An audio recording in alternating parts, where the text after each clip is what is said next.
High, কেমন আছো সবাই? চলে এসেছি আজকে একটা ছোট্ট ব্লগ নিয়ে।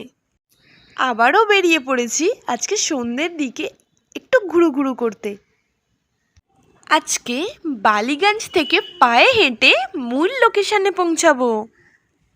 জানো তো, বিকেলের দিকে বৃষ্টিটা একটু থেমেছিল, তাই প্ল্যানিং হলো আজকে পুরো হেঁটে যাব। আর দেখো, চলে এসেছি বিড়লা মন্দিরে। এই এসে গেছি, এই হচ্ছে কলকাতা বালিগঞ্জের বিড়লা টেম্পল। আর ভারতে এখনো পর্যন্ত 14টি বিড়লা টেম্পল তৈরি হয়েছে। ভারতের ফেমাস ইন্ডাস্ট্রিয়ালিস্ট পরিবারের উদ্যোগে এই বিড়লা টেম্পল তৈরি হয়েছে। কলকাতার এই বিড়লা টেম্পলটি তৈরি করতে 26 বছর সময় লেগেছে। 1996-এ এটি সাধারণ মানুষের জন্য খোলা হয়। এই টেম্পলটিকে লক্ষ্মীনারায়ণ টেম্পলও বলা হয়। মন্দিরটি প্রতিদিনই সকাল 5:30 থেকে 11টা এবং বিকেল 4:30 থেকে 9টা অবধি খোলা থাকে।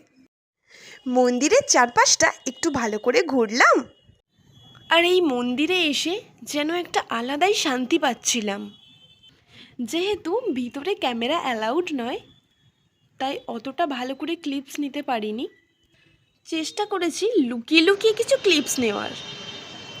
তারপর আর কি একটু মন্দিরে ঠান্ডা মাথায় বসলাম, একটু ভগবানের সাথে কত কথা বললাম, দেন গুটি গুটি পায়ে বাড়ি। কেমন লাগলো ব্লগটা অবশ্যই জানাবেন। আজকের মতো এখানেই, বাই বাই।